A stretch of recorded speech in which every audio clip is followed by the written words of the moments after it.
ॐ तच्छंयोरवृणीमहे गातुं यज्ञाय गातुं यज्ञपतये दैवी स्वस्तिरस्तु नः स्वस्तिर्मानुषेभ्यः ऊर्ध्वं जगातु भेषजम् चन्नो अस्तु द्विपदे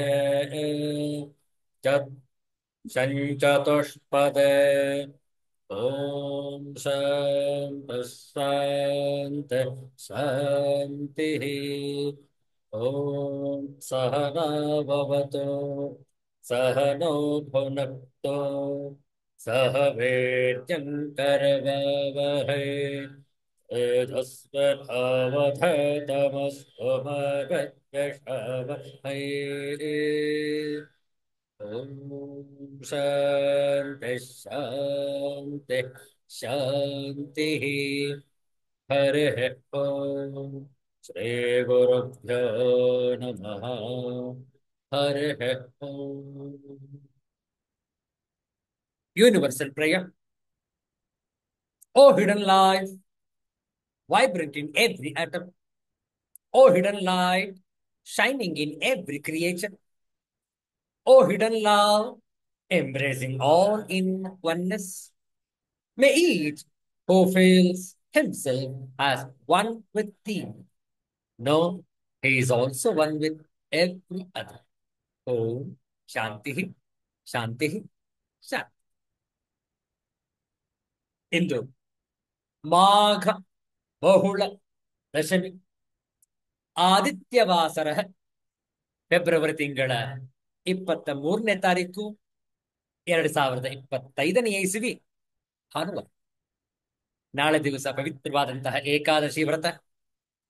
ಆ ಹಿನ್ನೆಲೆಯಲ್ಲಿ ಮುಕುಂದಮಾಲಾ ಸ್ತೋತ್ರಂ ಶ್ರೀ ಕುಲಶೇಖರ ಆಳ್ವಾರ್ ವಿರಚಿತ ಮುಕುಂದಮಾಲಾ ಸ್ತೋತ್ರ ಪಾರಾಯಣವನ್ನು ಮಾಡ್ತೇವೆ. ಶ್ರದ್ಧೆಯಿಂದ ಆಲಿಸುವಂತವರಾಗಿ ಮುಕುಂದಮಾಲಾ ಸ್ತೋತ್ರಂ. ತತ್ವಂ ಬ್ರುವಾಣಾನಿ ಪರಂ ಪರಸ್ಮಾತ್ ಮಧುಕ್ಷರಂತೇವ ಸದಾಂ ಫಲಾನಿ ವರ್ತಯ ಪ್ರಾಂಜಲಿರಸ್ಮಿ ಜಿಹ್ವೆ ನಾಮಾನಿ ನಾರಾಯಣ ಗೋಚರಾಣಿ तं शरीरं परिणामपेशलं पतत्यवश्यं श्लथसन्धिजर्जरम् किमोषधैः क्लेश्यसि मूढ दुर्मते निरामयं कृष्णरसायनं पिब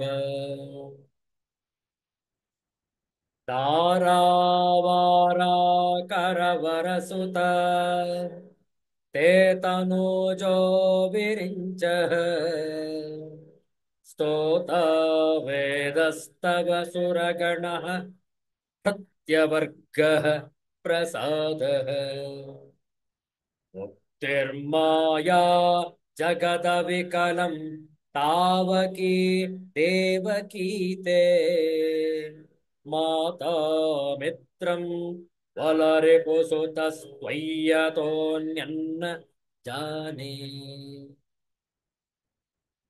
कृष्णो रक्षतु नो जगत्त्रयगुरुः कृष्णं नमस्याम्यहम् कृष्णे नामरशत्रवो विनिहताः कृष्णाय तस्मै नमः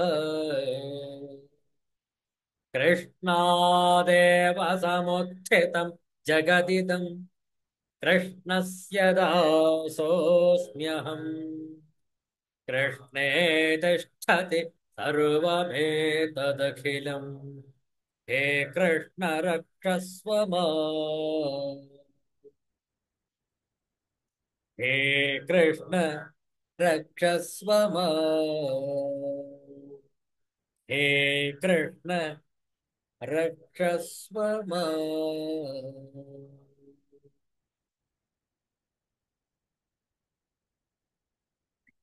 ಒಂದು ಭಜನೆಯನ್ನು ಮಾಡೋಣ.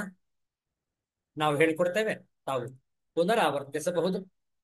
ಶ್ರೀರಾಮನ ಭಜನೆ ಅತ್ಯಂತ ಚಿಕ್ಕದಾಗಿದೆ, ಚೊಕ್ಕವಾಗಿರುವಂತಹ ಶ್ರೀ ರಾಮ ಭಜನೆ ನಾವು ಹೇಳಿಕೊಟ್ಟ ನಂತರ ಪುನರಾವರ್ತನೆ.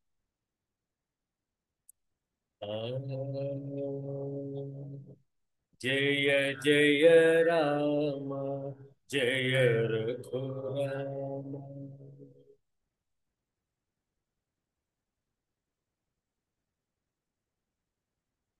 ಜಯ ಜಯ ರಾಮ, ಜಯ ರಘುರಾಮ.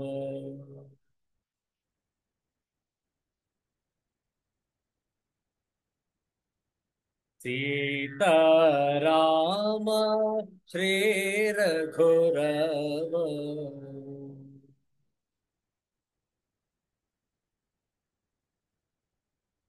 सीताराम श्री रघुराम.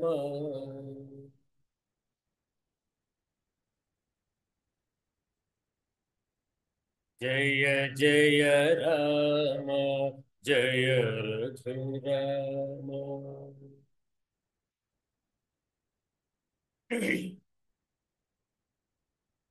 पशुपतिरञ्जन पावन नाम.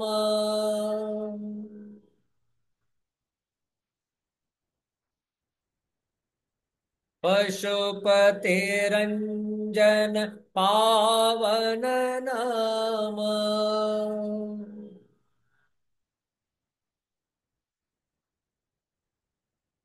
पाप विमोचन तारक नाम.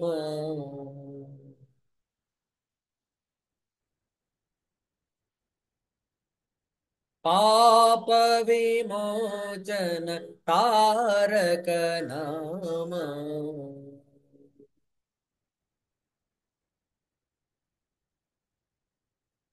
जय जय राम, जय रघुराम.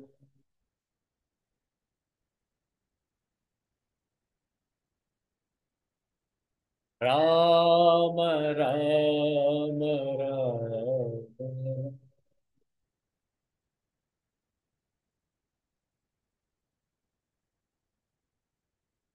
राम राम राम राम.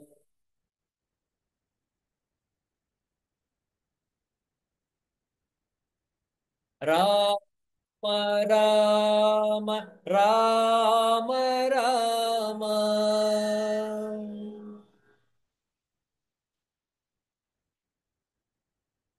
राम राम राम राम.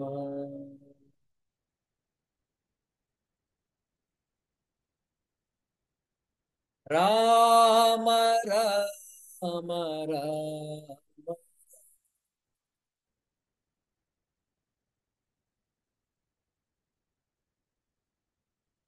जय जय राम, जय रघुराम.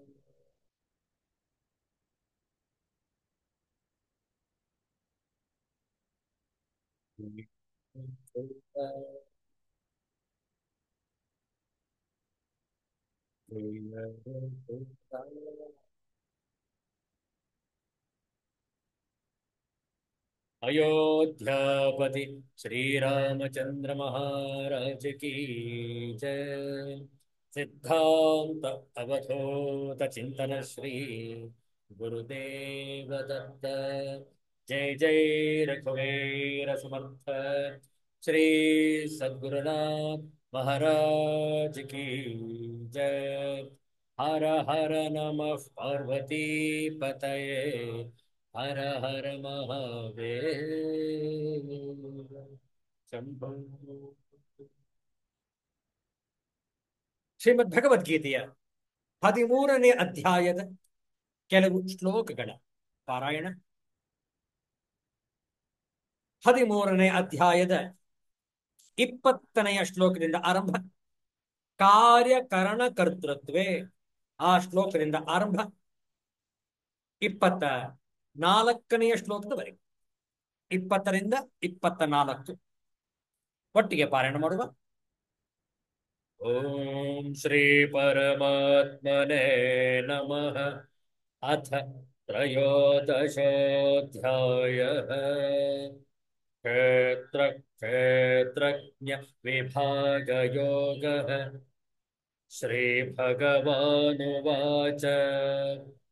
ಕಾರ್ಯಕರಣಕರ್ತೃತ್ವೇ ಹೇತುಃ ಪ್ರಕೃತಿರುಚ್ಯತೆ ಪುರುಷಃ ಸುಖದುಃಖಾನಾಂ ಕರ್ತೃತ್ವೇ ಹೇತುರುಚ್ಯತೆ ಪುರುಷಃ ಪ್ರಕೃತಸ್ಥೋ ಹಿ ಪುಂಕ್ತೆ ಪ್ರಕೃತಿಜಾನ್ ಗುಣಾನ್ ಕಾರಣಂ ಗುಣಸಂಗೋಸ್ಯ ಸದಸದ್ಯೋನಿ ಜನ್ಮಸು ಉಪದ್ರಷ್ಟಾನುಮಂತಾ ಚ ಭರ್ತಾ ಭೋಕ್ತಾ ಮಹೇಶ್ವರಃ ಪರಮಾತ್ಮೇತಿ ಚಾಪ್ಯುಕ್ತಃ ದೇಹೇऽಸ್ಮಿನ್ ಪುರುಷಃ ಪರಃ ಯ ಏವಂ ವೇತ್ತಿ ಪುರುಷಂ ಪ್ರಕೃತಿಂ ಚ ಗುಣೈಃ ಸಹ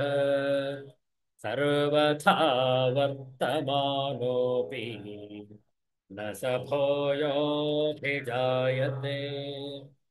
ಜ್ಞಾನೇನಾತ್ಮನಿ ಪಶ್ಯಂತಿ ಕೇಚಿದಾತ್ಮಾನಮಾತ್ಮನಾ ಅನ್ಯೇ ಸಾಂಖ್ಯೇನ ಯೋಗೇನ ಕರ್ಮಯೋಗೇನ ಚಾಪರೇ. ಓಂ ಶಾಂತಿ ಶಾಂತಿ ಶಾಂತಿ. ಹರಿಃ ಓಂ. ಶ್ರೀ ಗುರುಭ್ಯೋ ನಮಃ. ಹರಿಃ ಓಂ. ಶ್ರೀ ಗುರುಭ್ಯೋ ನಮಃ. ಕ್ಷೇತ್ರ ಕ್ಷೇತ್ರಜ್ಞ ವಿಭಾಗ ಯೋಗದ ಈ ಅಧ್ಯಯನದಲ್ಲಿ ಕ್ಷೇತ್ರ ಕ್ಷೇತ್ರಜ್ಞ, ಪ್ರಕೃತಿ, ಪುರುಷ ಇತ್ಯಾದಿ ಪದಗಳಿಂದ ಆತ್ಮಸ್ವರೂಪದ ಗುಣಗಳ ಸಹಿತ ವರ್ಣನೆಯನ್ನು ಮಾಡಲಾಗಿದೆ. ನಿನ್ನೆ ದಿವಸ ಆ ಆತ್ಮಜ್ಞಾನಿಯನ್ನು ಪ್ರಾಪ್ತಿ ಮಾಡಿಕೊಂಡಂತಹ ಫಲವನ್ನು ಕೂಡ ವಿಚಾರ ಮಾಡಿದ್ದೇವೆ. ಇಂದು ಮಾಘ ಬಹುಳ ದಶಮಿ. ಈ ಭಾನುವಾರದಂದು 24ನೆಯ ಶ್ಲೋಕದ ಶಾಂಕರ ಭಾಷ್ಯವನ್ನು ಅಧ್ಯಯನ ಮಾಡಬೇಕಾಗಿದೆ. ಈ ಒಂದು 24ನೆಯ ಶ್ಲೋಕದ ಆಂತರ್ಯ ಅಥವಾ ತಾತ್ಪರ್ಯ ಏನು ಅಂತ ಹೇಳಿದ್ರೆ, ಮಾರ್ಗಗಳು ಅನೇಕ ಇದೆ. ಕರ್ಮಯೋಗ, ಭಕ್ತಿಯೋಗ, ಅಷ್ಟಾಂಗ ಯೋಗ, ಜ್ಞಾನಯೋಗ, ಅನೇಕ ಮಾರ್ಗಗಳಿದೆ. ಯಾವುದನ್ನು ಬೇಕಾದರೂ ತಾವು ಆಯ್ಕೆ ಮಾಡಿಕೊಳ್ಳಬಹುದು. ಕಾರಣ ಎಲ್ಲವೂ ಕೂಡ ಅದೇ ಗುರಿಯನ್ನೇ ತಲುಪುವುದು. ಹೇಗೆ ಅನೇಕ ನದಿಗಳು ಉಗಮವಾಗಿ ಕೊನೆಗೆ ಎಲ್ಲವೂ ಕೂಡ ಸಾಗರದಲ್ಲಿ ಹೇಗೆ ಸೇರುತ್ತೋ, ಸಮುದ್ರಕ್ಕೆ ಹೇಗೆ ಎಲ್ಲ ನದಿಗಳು ಒಂದುಗೂಡ್ತವೋ, ಹಾಗೂ ಆ ನದಿಗಳು ತಾವೇ ಸಮುದ್ರ ಆಗಿಬಿಡುತ್ತೋ, ಅದೇ ರೀತಿಯ ಯಾವ ಮಾರ್ಗವನ್ನು ಅನುಸರಿಸಿದರೂ ಕೂಡ ಅಂತತೋಗತ್ವಾ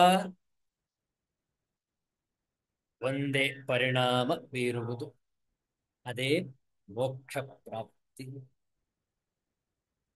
ನೋಡುವ ಆಚಾರ್ಯ ಶಂಕರರ ಭಾಷ್ಯ 13ನೇ ಅಧ್ಯಾಯದ 24ನೇ ಶ್ಲೋಕದ ಭಾಷ್ಯ ಬಹಳ ಸೊಗಸಾಗಿದೆ. ಪದ ಪದವಾಗಿ ಅದರ ಅರ್ಥವನ್ನು ತಿಳಿದುಕೊಂಡು,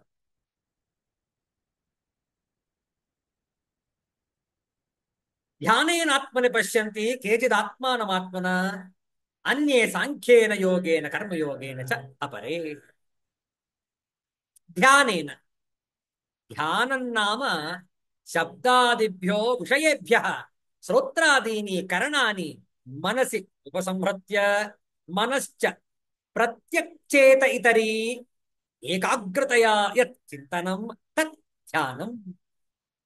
ಯಾವುದು ಧ್ಯಾನ ಅನ್ನುವಂಥದ್ದನ್ನು ಆಚಾರ್ಯ ಶಂಕರು ಅತ್ಯಂತ ಸ್ಪಷ್ಟವಾಗಿ ವಿವರಿಸಿರುವರು. ತಥಾ ಧ್ಯಾಯತೀವ ಬಕಃ, ಧ್ಯಾಯತೀವ ಪೃಥಿವೀ, ಧ್ಯಾಯಂತೀವ ಪರ್ವತಾಃ. ಮೂರು ಉದಾಹರಣೆಗಳನ್ನು ಕೊಟ್ಟಿದ್ದಾರೆ ಆಚಾರ್ಯ ಶಂಕರರು ಧ್ಯಾನಕ್ಕೆ. ಧ್ಯಾಯತೀವ ಬಕಃ, ಧ್ಯಾಯತೀವ ಪೃಥಿವೀ, ಧ್ಯಾಯಂತೀವ ಪರ್ವತಾಃ ಇತಿ ಉಪಮೋಹಾದಾನಾತ್ ತೈಲಧಾರಾವತ್ ಸಂತತಃ ಅವಿಚ್ಛಿನ್ನ ಪ್ರತ್ಯಯಃ ಧ್ಯಾನಂ. ತೇನ ಧ್ಯಾನೇನ ಆತ್ಮನಿ ಬುದ್ಧೌ ಪಶ್ಯಂತಿ ಆತ್ಮಾನಂ ಪ್ರತ್ಯಕ್ಷೇತನಂ ಆತ್ಮನಾ ಸ್ವೇನೈವ ಧ್ಯಾನ ಸಂಸ್ಕೃತೇನ ಅಂತಃಕರಣೇನ ಕೇಚಿತ್ ಯೋಗಿನಃ ಅನ್ಯೇ ಸಾಂಖ್ಯೇನ ಯೋಗೇನ. ಸಾಂಖ್ಯನ್ನಾಮ ಇಮೇ ಸತ್ವರಜಸ್ತಮಾಂಸಿ ಗುಣಾಃ ಮಯಾ ದೃಶ್ಯಾಃ ಅಹಂ ತೇಭ್ಯೋನ್ಯಃ ತದ್ವ್ಯಾಪಾರ ಸಾಕ್ಷಿಭೂತಃ ನಿತ್ಯಃ ಗುಣವಿಲಕ್ಷಣಃ ಆತ್ಮಾ ಇತಿ ಚಿಂತನಂ. ಏಷಃ ಸಾಂಖ್ಯೋ ಯೋಗಃ ತೇನ ಪಶ್ಯಂತ್ಯಾತ್ಮಾನಮಾತ್ಮನಾ ಇತಿ ಅನುವರ್ತತೆ.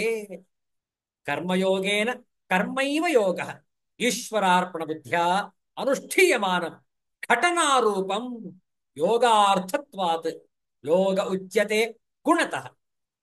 ತೇನ ಸತ್ವಶುದ್ಧಿ ಜ್ಞಾನೋತ್ಪತ್ತಿ ದ್ವಾರೇಣ ಚ ಅಪರೇ. ಧ್ಯಾನಯೋಗ, ಸಾಂಖ್ಯಯೋಗ, ಕರ್ಮಯೋಗ, ಈ ರೀತಿಯಲ್ಲಿ ಅನೇಕ ಮಾರ್ಗಗಳಿವೆ. ಯಾವ ರೀತಿ ಅದನ್ನು ನಾವು ಅಳವಡಿಸಿಕೊಳ್ಳಬೇಕು, ಅರ್ಥ ಮಾಡಿಕೊಳ್ಬೇಕು ಅನ್ನುವಂಥದ್ದನ್ನು ಆದಿ ಶಂಕರಾಚಾರ್ಯರು ತಮ್ಮ ಭಾಷ್ಯದಲ್ಲಿ ವರ್ಣಿಸಿದ್ದಾರೆ. ನೋಡು ಭಾಷ್ಯಾರ್ಥ. ಧ್ಯಾನೇನ, ಧ್ಯಾನದಿಂದ. ಧ್ಯಾನವೆಂದರೆ ಏನೆಂದರೆ ಶಬ್ದವೇ ಮುಂತಾದ ವಿಷಯಗಳಿಂದ ಶ್ರೋತ್ರವೇ ಮುಂತಾದ ಕರ್ಣಗಳನ್ನು ಜಗ್ಗಿ ಮನಸ್ಸಿನಲ್ಲಿ ಇಟ್ಟುಕೊಂಡು ಮನಸ್ಸನ್ನು ಒಳಗಿನ ಅರಿಯುವ ಆತ್ಮನಲ್ಲಿಟ್ಟು ಏಕಾಗ್ರವಾಗಿಸಿ ಧ್ಯಾನ ಮಾಡುವುದಿದೆಯಲ್ಲ, ಅದೇ ಧ್ಯಾನವು. ಹಾಗೂ ಬಕವು ಧ್ಯಾನ ಮಾಡುವಂತಿದೆ, ಪೃಥಿವಿಯು ಕ್ಷಮ್ಯತಾ ಪೃಥಿವಿಯು ಧ್ಯಾನ ಮಾಡುವಂತಿದೆ, ಪರ್ವತಗಳು ಧ್ಯಾನ ಮಾಡುವಂತಿದೆ ಎಂದು ಛಾಂದೋಗ್ಯ ಉಪನಿಷತ್ತಿನಲ್ಲಿ ನೀಡಿರುವಂತಹ ಉದಾಹರಣೆಗಳನ್ನು ಇಲ್ಲಿ ಆಚಾರ್ಯ ಶಂಕರರು ತಿಳಿಸಿದ್ದಾರೆ.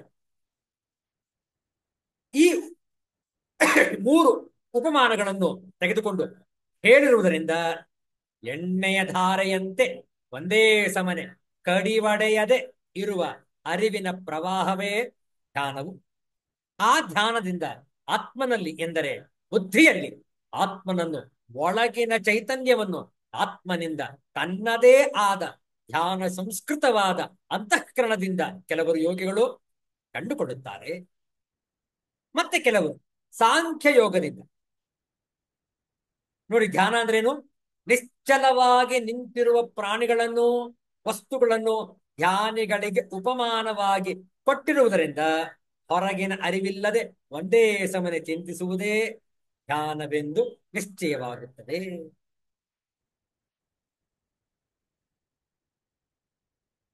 ಮತ್ತೆ ಕೆಲವರು ಸಾಂಖ್ಯ ಯೋಗದಿಂದ. ವಿಚಾರ ಪ್ರಧಾನರು. ಸಾಂಖ್ಯಯೋಗ ಅಂದ್ರೆ ವಿಚಾರ ಪ್ರಧಾನರು. ಧ್ಯಾನ ಯೋಗದಲ್ಲಿ ಧ್ಯಾನಕ್ಕೆ ವಿಚಾರವು ಅಂಗ, ಸಾಂಖ್ಯ ಯೋಗದಲ್ಲಿ ವಿಚಾರಕ್ಕೆ ಧ್ಯಾನವು ಅಂಗ. ಸಾಂಖ್ಯವೆಂದರೆ ಈ ಸತ್ವರಜಸ್ತಮಗಳೆಂಬ ಗುಣಗಳು ನನಗೆ ಗೋಚರವಾಗಿರುವವು, ನಾನು ಅವುಗಳಿಗಿಂತ ಬೇರೆಯಾಗಿ ಅವುಗಳ ವ್ಯಾಪಾರಗಳಿಗೆ ಸಾಕ್ಷಿಯಾಗಿರುವ ನಿತ್ಯನಾದ ಗುಣವಿಲಕ್ಷಣನಾದ ಆತ್ಮನು ಎಂದು ಆಲೋಚಿಸಿಕೊಳ್ಳುತ್ತಿರುವುದು ಈ ಸಾಂಖ್ಯವೇ ಯೋಗವು. ಇದರಿಂದ ಆತ್ಮನನ್ನು ಆತ್ಮನಿಂದಲೇ ಕಂಡುಕೊಳ್ಳುವರು ಎಂದು ಹಿಂದಿರುವ ಮಾತುಗಳನ್ನು ಇಲ್ಲಿಯೂ ಕೂಡ ಸೇರಿಸಿಕೊಳ್ಳತಕ್ಕದ್ದು. ಮತ್ತೊಂದು ಮಾರ್ಗ ಹೇಳ್ತಾ ಇದ್ದಾರೆ, ಕರ್ಮಯೋಗ. ಕರ್ಮಯೋಗದಿಂದ, ಕರ್ಮವೇ ಯೋಗವು, ಈಶ್ವರಾರ್ಪಣ ಬುದ್ಧಿಯಿಂದ ಮಾಡುವ ಘಟನೆಯ ರೂಪದ ಕರ್ಮವು ಯೋಗವೆಂಬ ಫಲವುಳ್ಳದ್ದಾದ್ದರಿಂದ ಇದೂ ಯೋಗವೆಂದು ಉಪಚಾರಕ್ಕೆ ಕರೆಯಲ್ಪಟ್ಟಿರುತ್ತದೆ. 4ನೇ ಅಧ್ಯಾಯದ ಅವತರಣಿಕೆ ಭಾಷ್ಯವನ್ನು ನಾವು ಮತ್ತೊಮ್ಮೆ ಮೆಲುಕು ಹಾಕಬೇಕು ಈ ಕರ್ಮಯೋಗದ ಅರ್ಥವನ್ನು ತಿಳಿದುಕೊಳ್ಳುವುದಕ್ಕೆ. ಇದರಿಂದ ಸತ್ವಶುದ್ಧಿ, ಜ್ಞಾನೋತ್ಪತ್ತಿ ಇವುಗಳ ಮೂಲಕವಾಗಿ ಮತ್ತೂ ಕೆಲವರು ಆತ್ಮನನ್ನು ಆತ್ಮನಿಂದ ಕಂಡುಕೊಳ್ಳುವರು. ಅನೇಕ ಮಾರ್ಗಗಳಿದೆ. ನಾವು ಸೂಕ್ತವಾದದ್ದನ್ನು ಆಯ್ಕೆ ಮಾಡಿಕೊಳ್ಳಬೇಕು. ಎಲ್ಲರಿಗೂ ಕೂಡ ಒಂದೇ ಮಾರ್ಗವನ್ನು ಅನುಸರಿಸಲು ಸಾಧ್ಯ. ಯಾರಿಗೆ ಯಾವುದು ಅಪ್ಯಾಯಮಾನವೋ, ಅನುಕೂಲಕರವೋ ಆ ಮಾರ್ಗಗಳನ್ನು ಅನುಸರಿಸತಕ್ಕದ್ದು. ಹೌದಲ್ಲ? ನೋಡುವ ಮುಂದಿನ ಶ್ಲೋಕ 25ನೇ ಶ್ಲೋಕ. 2 ಬಾರಿ ಪುನರಾವರ್ತಿಸೋಣ. ಮೊದಲ ಬಾರಿ ನಾವು ಹೇಳಿಕೊಡ್ತೇವೆ, 2ನೇ ಬಾರಿ ಒಟ್ಟಿಗೆ ಪಾರಾಯಣ. ಶ್ಲೋಕವನ್ನು ಪರದೆಯ ಮೇಲೆ ಹಂಚಿಕೊಳ್ತೇವೆ.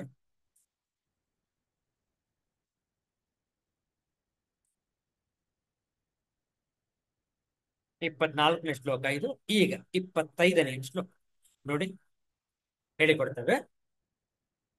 ಶ್ರೀ ಭಗವಾನುವಾಚ ಅನ್ಯೇ ತ್ವೇವಮಜಾನಂತಃ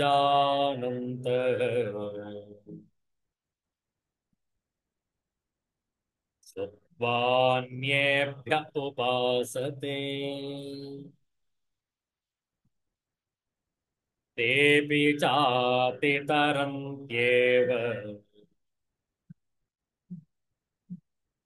ಮೃತ್ಯುಂ ಶ್ರುತಿಪರಾಯಣಾಃ.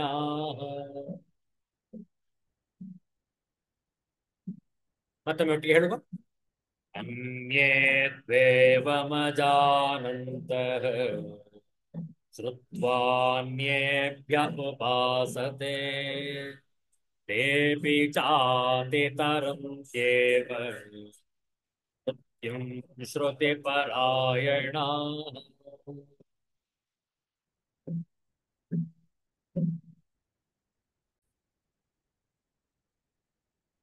ಪದಚ್ಛೇದ ನೋಡಿಕೊಳ್ಳಿ.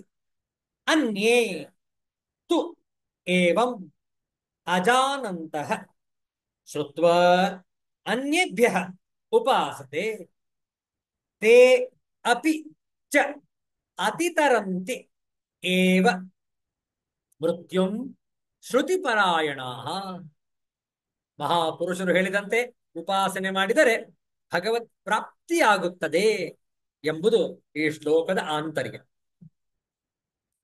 ಅನ್ವಯಾರ್ಥ ನೋಡಿಕೊಳ್ಳಿ.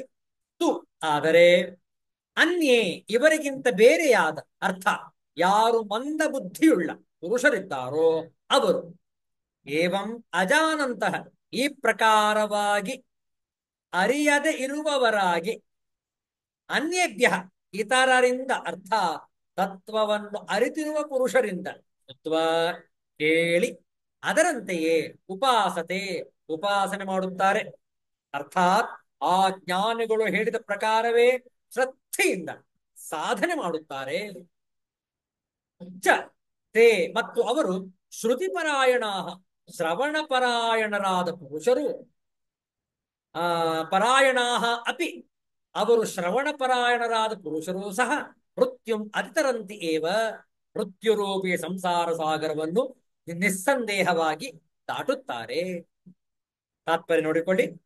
ಆದರೆ ಇವರಿಗಿಂತ ಬೇರೆಯಾದ ಅರ್ಥ ಮಂದಬುದ್ಧಿಯ ಪುರುಷರು ಈ ಪ್ರಕಾರ ಅರಿಯದವರಾಗಿ ಇತರರಿಂದ ಅಂದರೆ ತತ್ವಜ್ಞಾನಿ ಪುರುಷರಿಂದ ಕೇಳಿಯೇ ಅದರಂತೆ ಉಪಾಸನೆ ಮಾಡುತ್ತಾರೆ. ಹಾಗೂ ಆ ಶ್ರವಣ ಪರಾಯಣರಾದವರೂ ಕೂಡ ಮೃತ್ಯುರೂಪಿ ಸಂಸಾರ ಸಾಗರವನ್ನು ನಿಸ್ಸಂದೇಹವಾಗಿ ದಾಟಿ ಹೋಗುತ್ತಾರೆ.